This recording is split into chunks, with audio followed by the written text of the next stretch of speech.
الله وبركاته.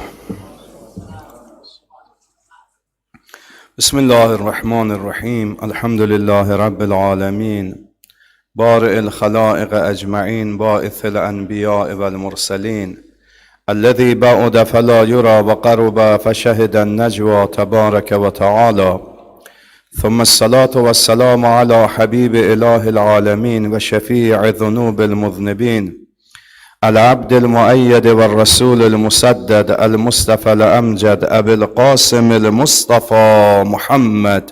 اللهم صل على محمد وآل محمد. اللهم صل على محمد وآل محمد.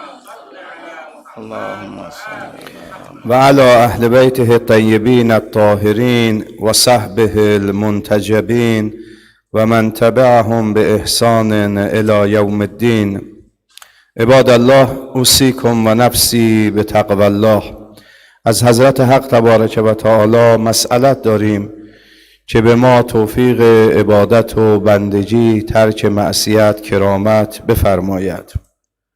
Bismillahirrahmanirrahim. Setelah membaca hamdalah salawat kepada junjungan besar Nabi Muhammad sallallahu alaihi wasallam, pada sidang Jumat kesempatan kali ini beliau mengingatkan kita semua dan mewasiatkan untuk senantiasa meningkatkan ketakwaan kita, menjauhi larangan Allah dan mengerjakan segala yang diperintahkan oleh Allah Subhanahu wa taala. در ادامه بحث‌های گذشته بحث ما رسید به صفات و ویژگی‌های امام علیه السلام. امام چه صفات و ویژگی‌هایی باید داشته باشد؟ تعداد زیادی از صفات برای امام بیان شده که ما مهمترین از آنها را خدمت شما عرض می‌کنیم. Sebagai kelanjutan dari pembahasan sebelumnya, yaitu masalah imamah, pada kesempatan siang hari ini kita telah sampai kepada sifat dan karakteristik seorang imam. Imam itu harus memiliki sifat-sifat apa saja yang harus diemban oleh seorang imam, dan karakteristik apa saja yang harus dimiliki oleh seorang imam. Pada kesempatan kali ini insyaallah kita akan membincang 5 sifat yang utama dari seorang imam. اولین صفتی که برای امام گفته شده معصوم بودن و عصمت است. امام باید دارای ملکه عصمت باشد، به این معنا که از هر گونه گناه و لغزشی و اشتباهی در امان بوده باشد و مرتکب گناه و اشتباه چه عمدن چه سهوا نشود. Seorang imam yang pertama itu dia harus memiliki sifat ismah. Ismah itu adalah kemaksuman. Kemaksuman dari segala macam bentuk kejahatan dan segala macam bentuk kesalahan, kelalaian dan ketergelinciran, baik itu sengaja ataupun lalai. Seorang imam harus terjaga dari sifat-sifat tersebut. آیات زیادی از قرآن کریم و روایات بیشماری، بیش از 70 روایت دلالت بر معصوم بودن و عصمت امام دارد که در کتب کلامی بحث شده است. Terdapat banyak dalil yang disebutkan, baik itu ayat dan juga riwayat. Riwayat terdapat 70 riwayat yang menjelaskan tentang dalil-dalil kemaksuman, kenapa seorang imam harus maksum, dan itu dibahas di dalam kitab-kitab teologi. امام رهبریت جامعه را به عهده دارد. اگر امامی که رهبر و امام جامعه در امور دنیا و در امور آخرت است معصوم نباشد، نمیتواند اعتماد مردم را به خودش جلب کند و نمیتواند در قلوب مردم جای بگیرد و مردم از او پیروی 100% نخواهند داشت.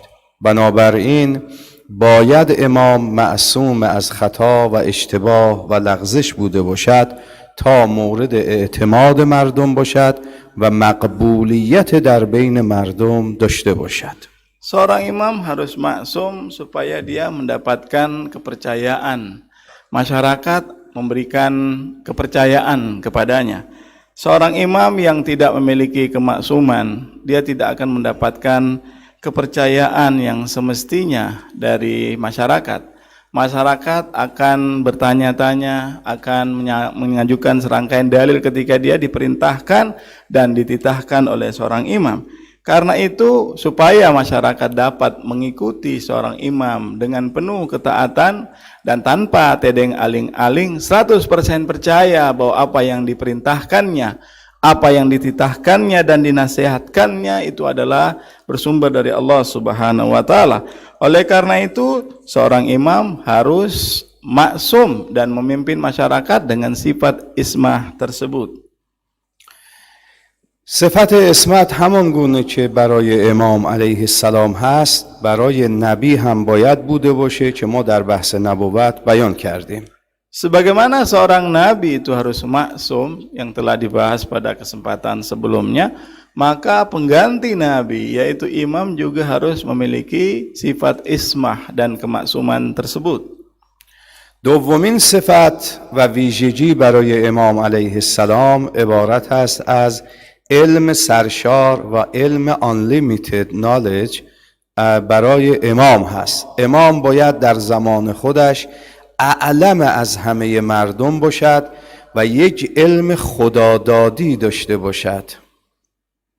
Yang kedua, sifat yang harus dimiliki seorang imam maksum itu adalah memiliki akses pengetahuan dan ilmu yang tak terbatas. Seluruh yang disampaikannya itu adalah bersumber dari ilmu yang diberikan oleh Allah Subhanahu wa taala kepadanya, dan seorang imam itu harus lebih pandai, lebih berpengetahuan, lebih berilmu dari seluruh masyarakat yang dipimpinnya. امام علیه السلام همانند پیامبر پناهگاه علمی مردم است.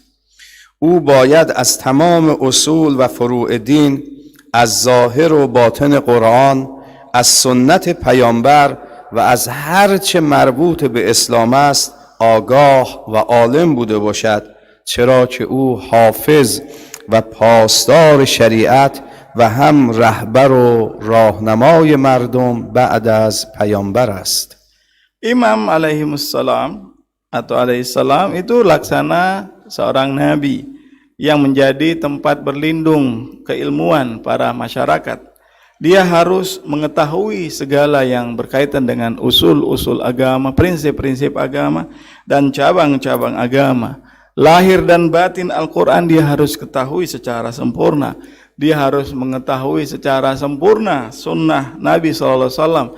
Dan segala yang terkait dengan Islam itu dia harus ketahui dengan paripurna. Karena dia adalah, di samping dia adalah penjaga dan pengawal syariat, dia adalah juga sebagai pemimpin dan pembimbing umat. در قرآن کریم آیات زیادی هست و همچنین در سنت روایات زیادی هست که امام و رهبر جامعه باید اعلم مردم بوده باشد و علاوه بر این آیات روایات زیادی داریم که امام جامعه امیرالمؤمنین اعلم ناس و مردم بعد از پیامبر بودند. Banyak ayat yang menyebutkan terkait dengan keilmuan seorang imam, dan juga riwayat yang menyebutkan tentang imam itu harus lebih a'lam, lebih pandai, lebih berpengetahuan dan lebih berilmu daripada masyarakat yang dipimpinnya. Sebagaimana yang disebutkan bahwa imam ahli itu adalah seorang sahabat atau seorang imam yang sangat pandai dan paling pandai pada masanya setelah Nabi SAW. سومین صفت و ویژگی امام علیه السلام شجاعت است. امام و رهبر جامعه بعد از پیامبر باید شجاعترین مردم بوده باشد. از هیچ کسی و برای بیان هیچ حقی ترس و خوفی نداشته باشد. Dan yang ketiga, sifat yang harus dimiliki oleh seorang imam, bahwa imam itu adalah menyandang sifat berani dan prawira. Dia bahkan yang harus berani dan prawira di tengah masyarakat. Dan ketika dia ingin menjelaskan dan menyampaikan sesuatu yang terkait dengan agama dan hukum-hukum agama, Dia tidak memiliki ketakutan dan sikap gentar sama sekali atas apa yang ingin disampaikannya. هم شجاعت در برابر حوادث ناگوار و سختی‌های جامعه، هم شجاعت در برابر زورمندان و گردنکشان و ظالمان، و هم شجاعت در برابر دشمنان داخلی و دشمنان خارجی، و هم شجاعت در بیان حق باید داشته باشد.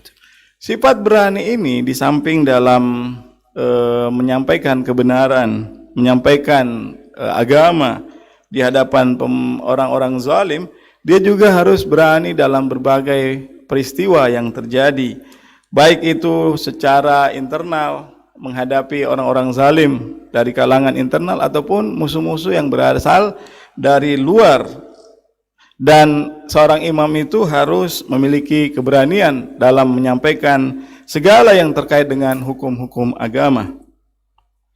چهارمین صفت و ویژگی امام علیه السلام عبارت است از زهد و تقوا یا وارستگی.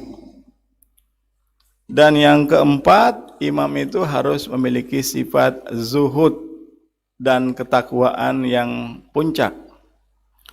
می‌دانیم کسانی که اسیر زرق و برق دنیا هستند زود فریب می‌خورند و امکان انحرافشان از مسیر حق و عدالت بسیار زیاد است.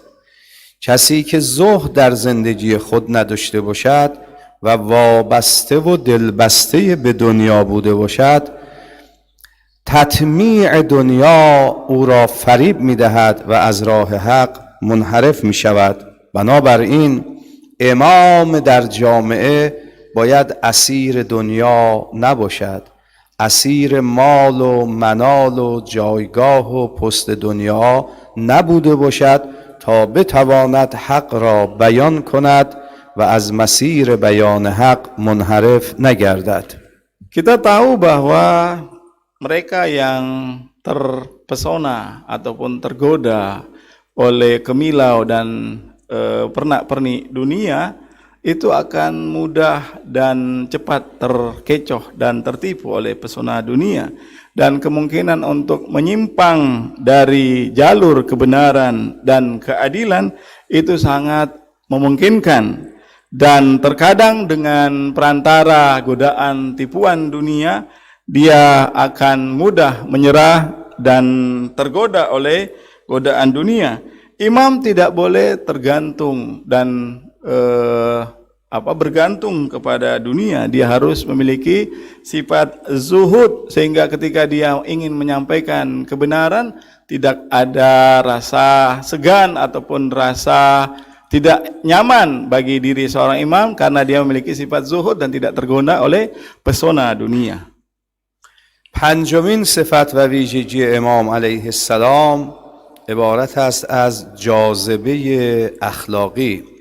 امام علیه السلام باید از نظر اخلاق و جذب مردم بهترین ها بوده باشد تا بتواند مردم را جذب کند و با مردم سخن بگوید. خداوند تبارک و تعالی در قرآن کریم سوره آل عمران آیه 160 می‌فرماید فبما رحمة من الله لنت لهم ولو كنت فظا غلیظ القلب لانفضوا من حولک. به خاطر رحمت خدا تو نرم خو با مردم شدی و اگر درشت خو و خشن سنگ دل بودی مردم از اطراف تو پراکنده می شدند. Dan yang kelima dari sifat yang harus dimiliki oleh seorang imam itu dia memiliki daya tarik akhlak. Ketika dia berkata-kata, ketika dia menyampaikan penyampaian agama, dia harus memiliki daya tarik akhlak dan ramah lembut, bersikap lemah lembut kepada masyarakat sehingga masyarakat tertarik akan tertarik terkait dengan sifat tutur kata dan perilaku seorang imam. Di dalam Al-Quran disebutkan di dalam surat Ali Imran ayat 160, disebutkan bahwa kalaulah sekiranya bukan rahmat Allah, sifat lemah lembut yang tidak engkau praktekkan, maka dengan sikap keras dan sikap yang tidak lembut akan membuat masyarakat jauh darimu. Karena itu dengan sikap dan akhlak yang mulia, sikap ramah dan lemah lembut kepada masyarakat, masyarakat akan tertarik kepadamu. بدون شک هر گونه خشونت و بدخلقی که مایه پراکندگی مردم از امام بشود، از پیامبر بشود، عیب بزرگی برای امام و پیامبر شمرده می شود. لذا امام باید همچون مغناطیس مردم رو به سوی خود جذب و جلب کند تا مردم به سخنان او گوش فرا دهند. Tanpa dapat diragukan lagi bahwa kalaulah sekiranya kekerasan, sifat-sifat yang jelek dan buruk yang menyebabkan terpecahnya ataupun tersebarnya masyarakat, kebencian masyarakat, maka tentu saja seorang imam untuk menarik masyarakat kepadanya, seorang nabi untuk menarik masyarakat kepadanya, dia harus memiliki sifat dan akhlak mulia sebagaimana magnet yang dapat menarik besi kepadanya. Demikian juga seorang imam dan seorang nabi di dalam menarik umat kepadanya dan berdakwah kepada umat supaya tertarik kepada seorang imam karena pesona akhlaknya. صفات دیگری هم برای امام هست که در کتب کلامی بیان شده و به خاطر کمبود وقت ما از بیان آنها احتراز میکنیم.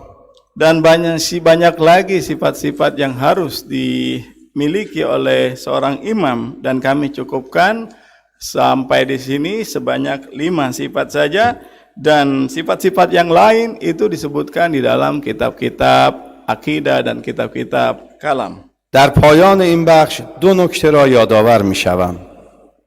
Sebagai penghujung dari pembahasan ini, kita diminta untuk memperhatikan 2 poin penting. نکته اول این است که برای همه این صفاتی که برشمردیم آیات قرآن و روایات هست، ولی ما نیاز به آیه و روایت نداریم، بلکه عقل انسان حکم میکند که امام باید عالمترین مردم باشد، شجاعترین مردم باشد، خوشخویترین مردم باشد، زاهدترین مردم باشد و از هر گونه لغزش و اشتباهی به دور بوده باشد. Banyak ayat dari apa yang disampaikan ini bersandar pada ayat-ayat Al-Quran dan riwayat-riwayat yang disebutkan dalam kitab-kitab hadis. Namun dari kelima sifat ini itu sudah dapat kita hukumi dengan menggunakan akal, pikiran kita, bahwa imam, pengganti nabi, penerus nabi itu harus memiliki sifat-sifat yang terbaik.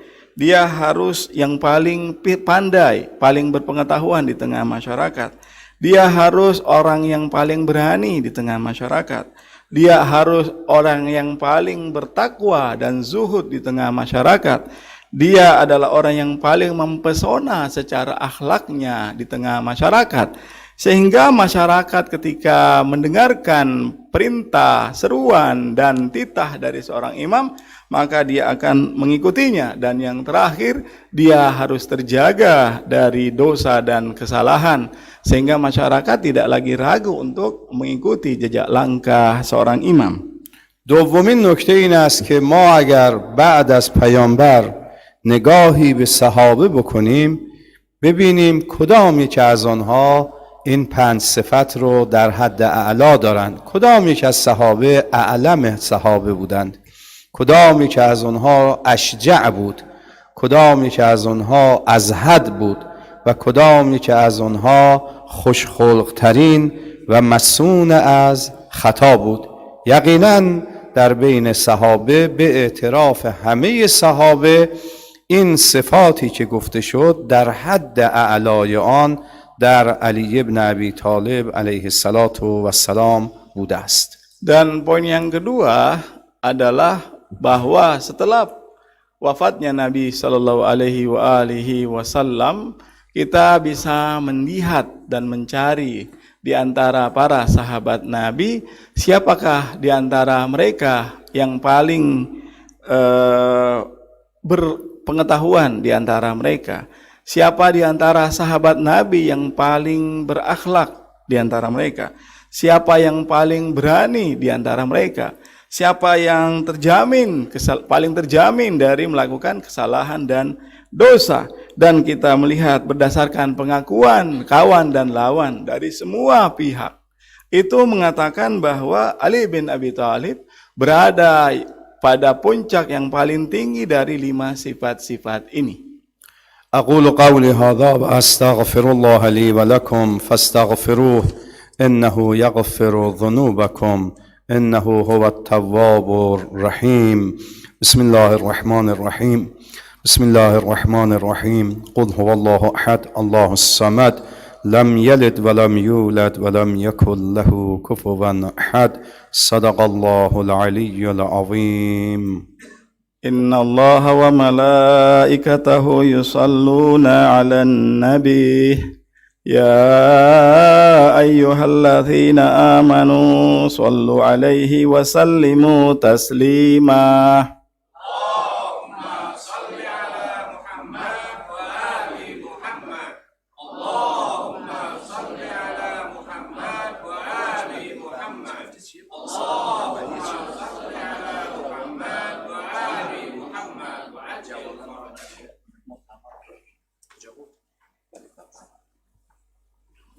بسم الله الرحمن الرحيم الحمد لله رب العالمين وصلى الله على سيدنا ونبينا أبي القاسم المصطفى محمد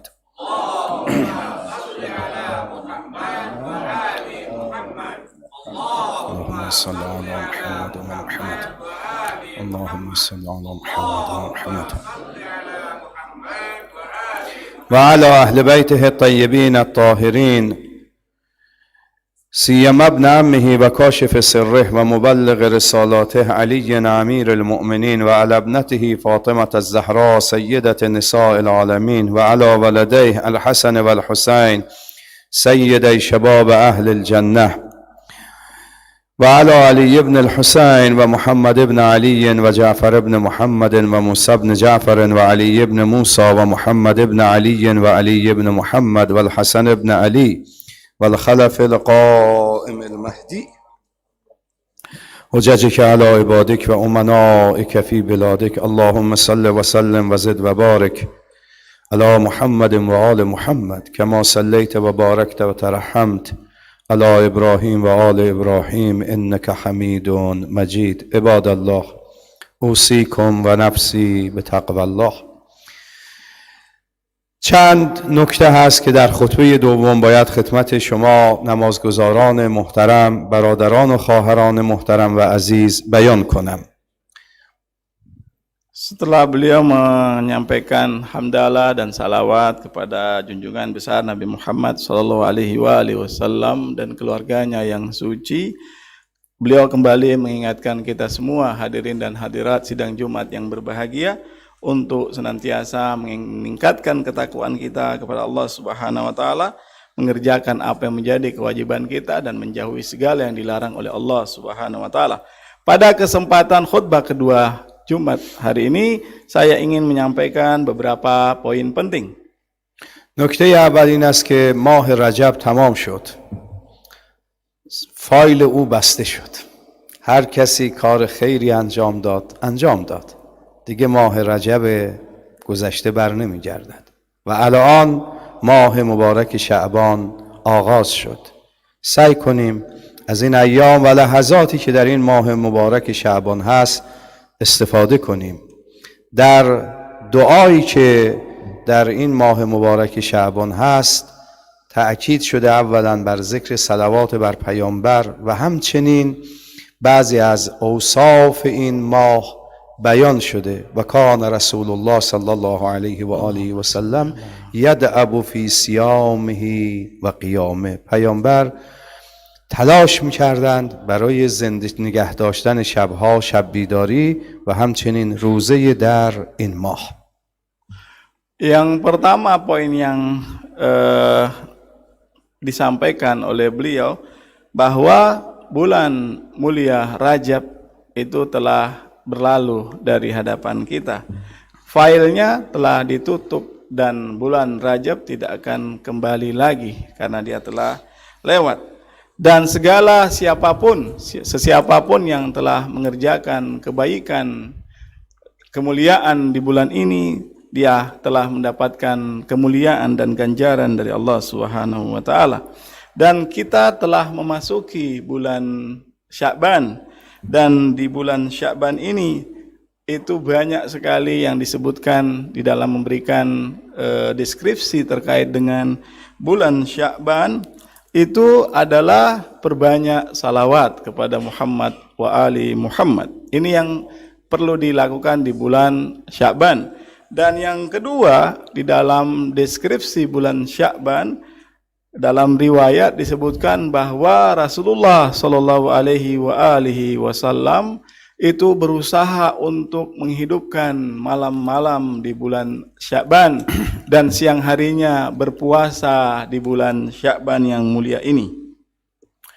بهترین ذکر در این ماه ذکر صلوات بر پیامبر و آل پیامبر است. هر چه میتوانید زیاد در این ماه صلوات بفرستید. Dan sebaik-baik zikir di bulan mulia ini adalah salawat. Dan sebanyak mungkin kita harus menyampaikan salawat kepada Nabi dan keluarganya. نکته دوم این است که امروز که روز سوم شعبان است مصادف است با ولادت با سعادت سید الشهدا علیه السلام و فردا هم مصادف است با ولادت قمر بنی هاشم ابوالفضل العباس و پس فردا روز یکشنبه هم مصادف است با ولادت با سعادت امام سجاد علیه السلام. ولادت با سعادت این سه اختر پرفروز آسمان ولایت را و دو امام بزرگ را خدمت امام زمان علیه السلام تبریک و تهنیت عرض می کنیم و از خداوند تبارک و تعالی زیارت اونها در دنیا و شفاعتشون در آخرت رو مسئلت داریم. Poin yang kedua, bahwa hari ini 3 Sya'ban itu bertepatan dengan hari kelahiran Imam Hussein alaihimussalam. Dan besok itu adalah bertepatan dengan hari lahir, 4 Sya'ban bertepatan dengan hari lahir Purnama Bani Hashim Abdul Abbas, dan keesokan harinya, kelusaan harinya itu bertepatan dengan hari lahir dari Imam Ali Zainal Abidin.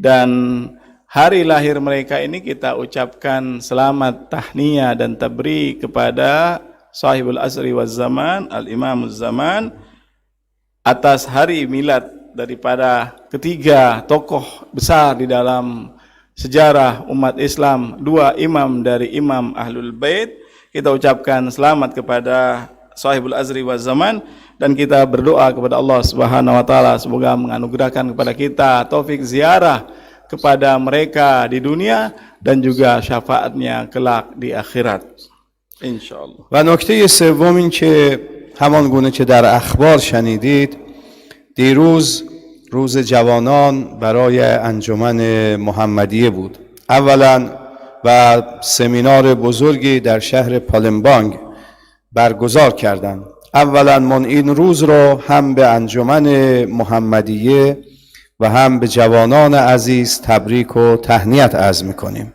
و برای اونها آرزوی توفیق و پیشرفت مسئلت داریم. Dan poin ketiga adalah kemarin ada sebuah perhelatan yang diselenggarakan di kota Balikpapan, yaitu Muktamar Pemuda Muhammadiyah yang ke-17.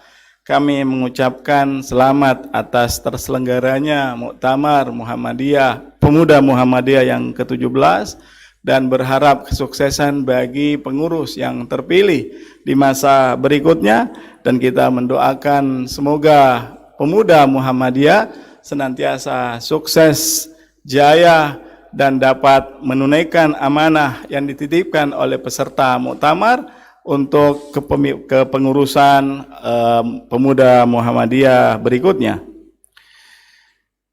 هر کجا ما اعتماد به جوانان کردیم و جوانان را در جایگاه خودشون قرار دادیم و برای اونها هزینه کردیم، ما پیشرفت داشتیم.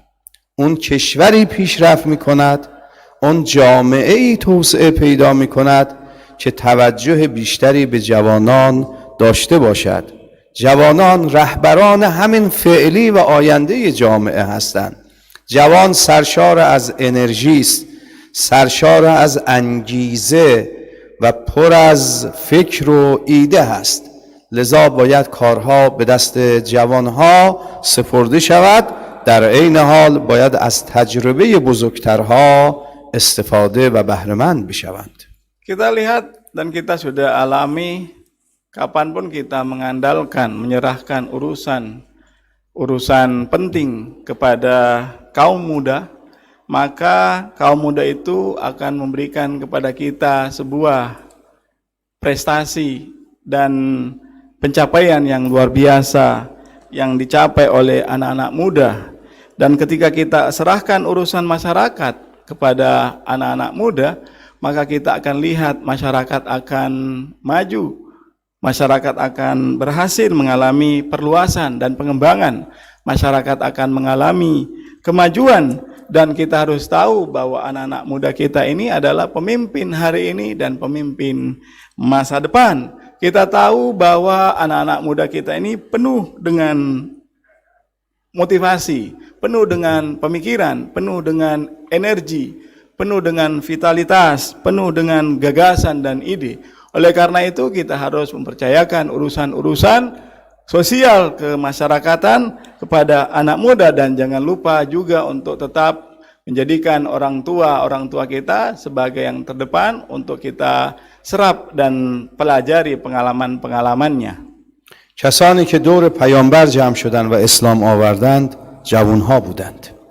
کسانی رو که پیامبر برای مدیریت، رهبری و فرماندهی جنگ ها انتخاب میکرد جوانان بودند.